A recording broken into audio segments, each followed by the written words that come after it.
The final stage of 2023 politics is about to begin. A candidate for judge is in the House, and there are two fantastic nonprofit organizations doing great things in the city. I'm going to introduce you to both of them. Roll it, Kyle.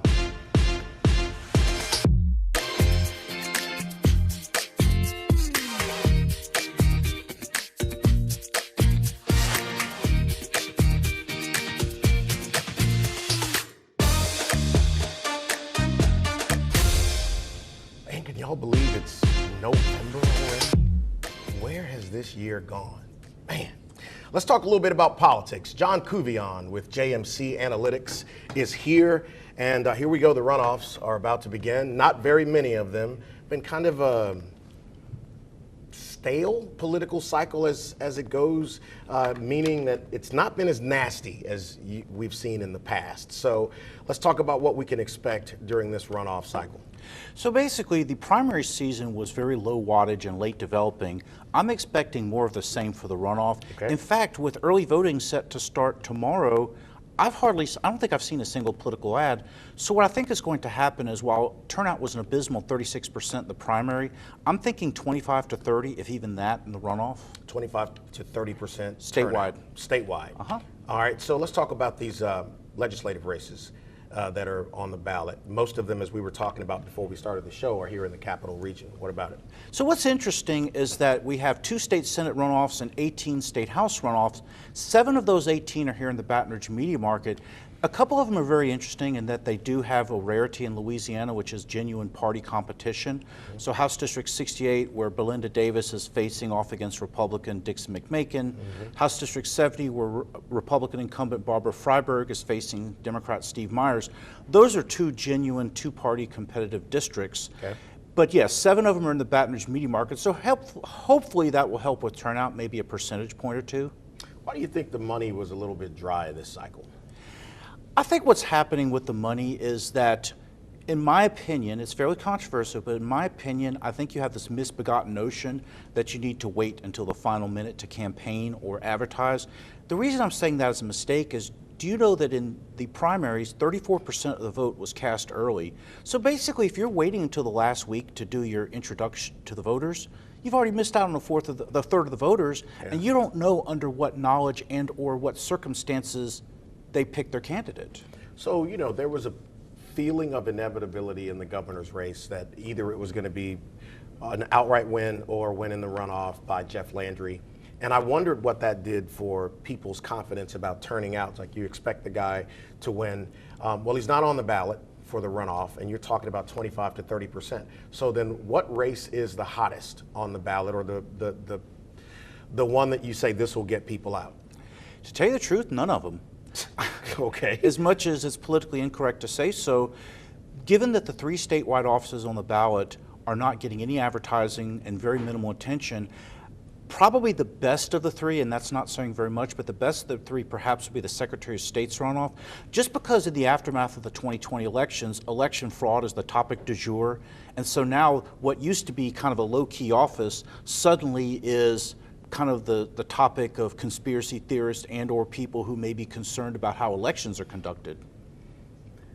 Bat, you know what, crazy. I tell you what, it's so, you know, we're going to talk to Twin Judge here in just a moment in the next segment about her race. So what is your advice to candidates now as they move into these last few days to make certain that they're reaching their number? Right. Now, tell you the truth, that's the kind of question that really should have been asked a couple weeks ago, but nevertheless, I'll take the ball as it's been served. All right. So given the fact that you have a third of the vote that's being cast early, you have to think of this in terms of 3 election days. Number 1, when the mail-in ballots have gone out, which in this case, most likely they already have for the runoff. Right. Number 2, early voting, which starts tomorrow. You have to think of that election day number 2 as a series of 7 election days.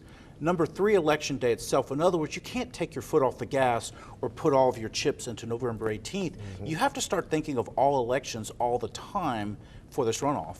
You know, ground game is always so important. And campaigns that my company's worked with in years gone by is like, you got to touch people, and you can't just trust one medium as the go-to. People, it used to be just television. You got to get on Right. television. It's like, well, so few people watch anything live anymore. Right. And you got to get out in front of them. And you're talking about that turnout being as low as it's going to be. What's the biggest don't? The thing you would say, don't do this. Do not overdo voter contact. I'll give you a perfect example, and I'll use an extreme case. Imagine if you've got this bright idea that if you think that one text to voters on election day was a good idea, that 10 texts will be 10 times as good.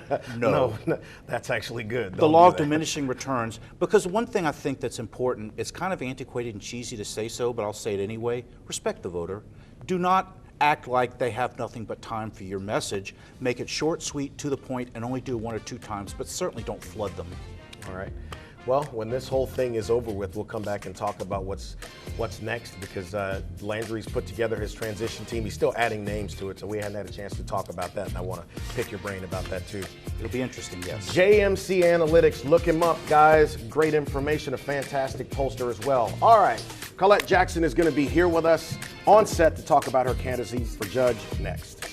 So Colette Jackson is a candidate for judge here in Baton Rouge, graduate of Southern University, graduate of LSU Law School, has a Southern Law School, thank you very much, and has a law firm with your sister, identical twin. Yes, I hence the twin stuff. So let's talk a little bit about that. Before we get into your candidacy for judge specifically, tell us a little bit about you, like where you're from and what led you to the path you're on now. Actually, I'm just standing here as, mother, daughter, twin sister, and a wife. But I'm actually from St. Gabriel. That's where I was raised. Yeah.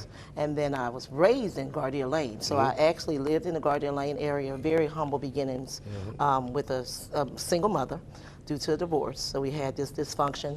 And that pretty much created my hunger for families, to help serve families and children. So interesting. Dr. Harrison was here last week, I Yes. believe, to talk about the Gardere Initiative. So that's just so interesting when I saw that. I've had Judge Ron and Don Johnson and Ebony Rose on to talk about their path to law, and it's always fascinating for me to see people who choose that path, especially women of color, because it's so important that there's representation there. What's been the biggest lesson that you would say on your path to law, even before getting here now? The biggest lesson is just being able to be persistent, to persevere no matter what. The difficulties, sometimes you have people would try to minimize who you are and what you can attain.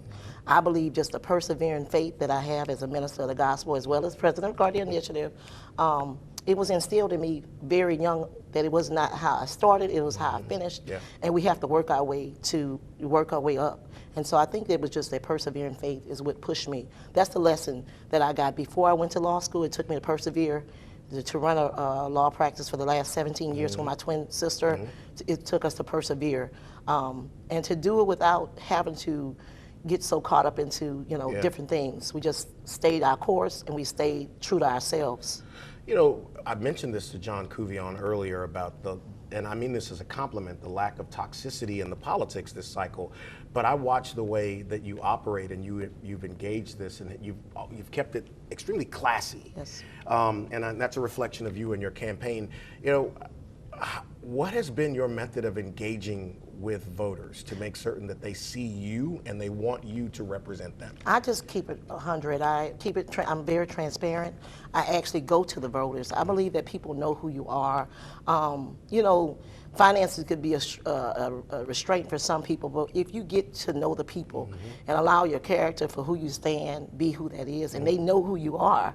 And so what I did was I take and relationships that I've established over the years, and I allow that to pour out into the community and let the community know that I've been committed prior to this politics. Yeah. And so this is not something that I'm just doing because I want some vainglory. Right. But because it's an assignment, it's a purpose, and I work for this. This is something I believe that children and families deserve. Right. They deserve someone that's going to be fair, that's going to have a concept of justice with compassion, that's going to deal with strengthening families, and that will be fair to all parties. That's mothers, fathers, grandmothers, grandparents.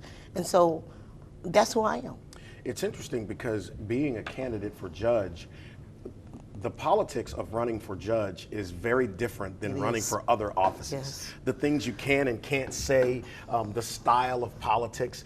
And obviously, this is your first real Yes. foray into this. How did you react to how you had to? Because you want to be authentically yourself, Yes. but then Oh there my are some God. restraints on how you do that. Tell me about Oh that. my God! As a running for judges, you have the canons that you have to watch. Yes, yeah. Canon number 7 is one of the major ones. So you have to watch your tactics. You have to watch what you say and what you don't say.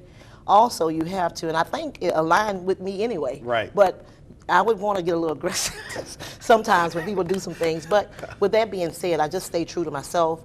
I remember who who I represent, Right. as well as my kids. I have children. I don't want them to see that I can do it with class and integrity and not have to go side doors to try to get a vote, but to go directly to the people, trust that the people will know that their vote matters, that they're going to get out and vote, that this is not a race they need to sleep on. Yeah. They shouldn't be silent on. I understand they say, well, the big ticket items are no longer on there, but I will encourage everyone to go out and vote. No, I believe in that. I mean, I don't miss votes. No such thing as I'll pass on an election. I mean, that's not an attitude that helps. I've been impressed watching your campaign and just the way you conduct yourself with voters. And for me, we need more of that. So in this last minute, tell people why you believe you're the best candidate. Well, I could tell you why I believe I'm the best candidate, because you know what? I feel like I was built for the bench, actually. Let me tell you why. Because my life in itself started very low, started from the bottom. And for to see myself know that it took education as well as getting out there and saying I'm gonna start my own business and to persevere through over 17 years. I've been through it, overcome the dysfunction that I want to be able to make decisions over. So it's easier when you have someone that has been healed from the situation that can see it from all perspectives. So when somebody come in that courtroom, they're gonna know that I don't see them just as a litigant. I see them as people, and I see their issues that what decision I make will cause that they can trickle on to the next family. So strong families matter to me. Twin for the win. Twin for the win.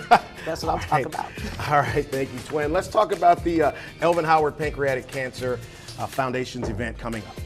So we do this time every year. Yes. Veronica Howard Sizer is here talking about the Elvin Howard Sr. Pancreatic Cancer Advocacy Foundation. Mouthful.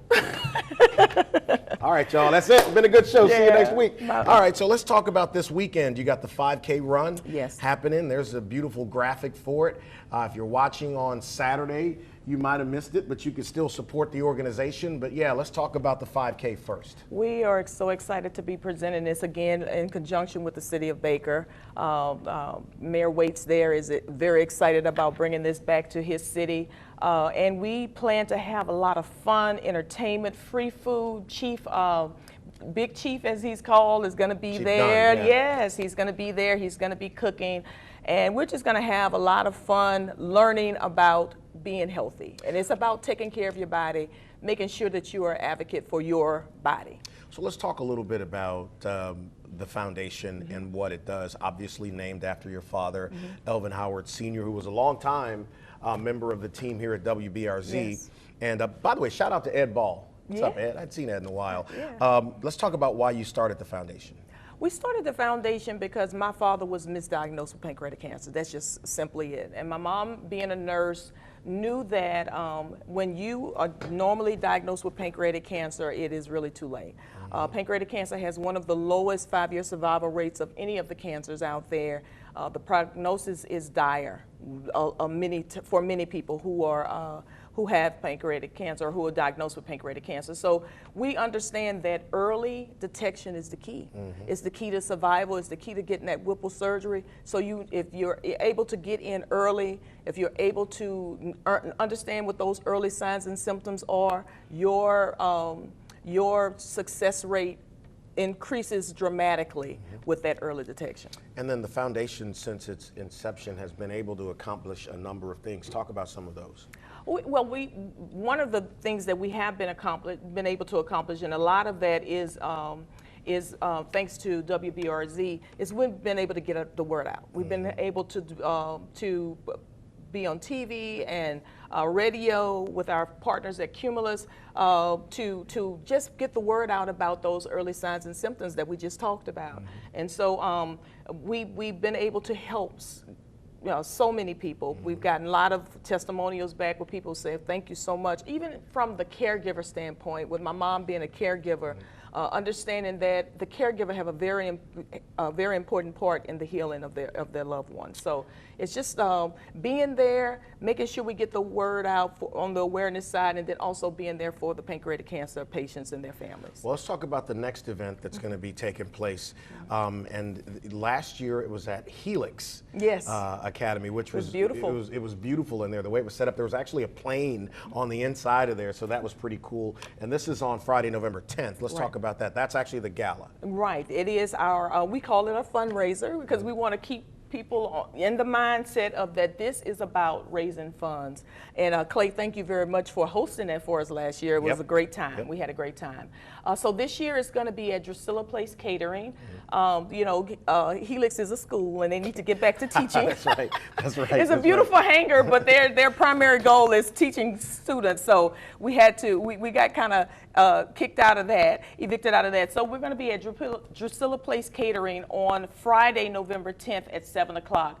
We plan to have a great time this year. George Bell. We got Yes, George Bell and What? friends. My We're excited goodness. to have him and to provide our entertainment. And Latangela Faye will be our guest, our host for the evening. So we're excited, and we're going to have a lot of great items up for silent auction. We plan, you know, Drusilla's is delicious, right? We're going to have some good food. Yeah. So we hope that people will come out and join us, learn. We have some exciting news coming out of Baton Rouge General Pennington Cancer Center. So please come out and join us on that night. So again, the 5K is this weekend. Yes. The fundraiser is going to be on the 10th at Drusilla's. George Bell is going to be there so you can eat well, hear great music, and support a fantastic cause. The website is Elvin Howard Senior PCAF, PCAF.org. If you want to make a donation to the organization, buy a ticket, show up, listen to some great music. Via, appreciate you being on. Thank you so much, and thanks for having me. One more great event is happening, a series of events, and I can't wait to tell you about that, and I'm going to do it next. So you might have thought Smoke 'em If You Got 'em was just something we do every May. Not so much, because we do it here in the fall as well. In fact, the second time that we've done it is about to take place during Veterans Week. Anthony Winters, who is the driving force behind a series of events that are starting beginning this weekend. Yes, sir. And culminating next Thursday, the 9th, at Don Juan, the Smoke 'em If You Got 'em. So this is the first thing. Let's talk a little bit about the prayer brunch and yoga event that's happening, which is fascinating. Let's talk about that. Well, it is. It is very fascinating. Thank God to the mayor, Sharon Weston Broome. Mayor President has just been amazing. And we have this incredible artist, Jay White, at Jay White Original, who's going to be there to lead us in art. But we have Baton Rouge General is going to do yoga for us. They have their yogis on site there. And we have a Go Ride that they're going to do a bike ride initially. Then we tour the museum, and then after that we do Paint Vibes, which is kind of like Paint and Sip, where you get to follow along with this incredible national artist to paint. So it's going to be a fantastic event. So where did the concept of this, the entire thing, we'll get to the other events, but where did the concept of all this come from? I mean, obviously you're a retired veteran. Yes. So you know that, and when I came back to the Attorney General's office as Assistant Attorney General, then General Landry, we call him, and now Governor-elect Landry, he commissioned me to work on a Marines case that it was not getting his benefits, and so I went in and we got the veteran 100% disability, which helped take care of him. We got him aided attendance for his mother, and I said, I could probably go out and do this in the practice of law, so that became my passion and specialty. So I launched this my first year in 2018 with my sons, Justin, who is a music producer and got his own business, and then my son, Braden, who was a senior at LSU. Yeah. And it was about 5 people came out. And then, Hey, in year 6, we got thousands anticipated to come out throughout the week. So it was just a passion that we started with me launching VeteransDefender.com, my law firm, 8777 Winters. And then we went out into the community to really meet the veterans where they were. Yeah. So it's interesting because, you know, when we did next year will be the 10th Yes. smoke them if you got them in the spring. And when we did the first one, it was nobody out there either, bro. It was lean. But, you know, I knew that we had to build it. And so when you approached me a couple years ago saying, hey, we want to do a smoke 'em in the fall and use the same, you know, name and branding, I'm like, yes, absolutely. And your branding is so strong. For you to lend your branding to some upstarts who really had passion, we had a lot of spunk. We didn't have a lot of anything else, no budget. No. And so for you to lend your incredible platform and as a media personality and leader to us was light years. We were able to get in the room with the good decision makers who really helped us underwrite this passion. Listen, it was too easy to help. I think people need to remember that still on average 22 veterans a day commit suicide. Well, the great thing about it, that number's going down. And Good. it's trending downward at 17. 17 now? Yes, at 17 Oh, is that's the latest report. But if you look at that, that is That's still still- too many. Yeah, Like, yeah. we have to get that number down to 0. And here's how. The best way to do that is to focus on the community aspects of getting these veterans the help that they need, community awareness. Louisiana has 221,000 veterans. That's down from 280,000 veterans. Louisiana is now the 38th state ranked on veterans within the state. Texas next door has 1.4 million veterans in the state. And we have to make the politicians hold them accountable to treat veterans initiatives really strong. So we have to get that awareness out. With that 221,000 veterans, we only have 4.6 million people in the state of Louisiana.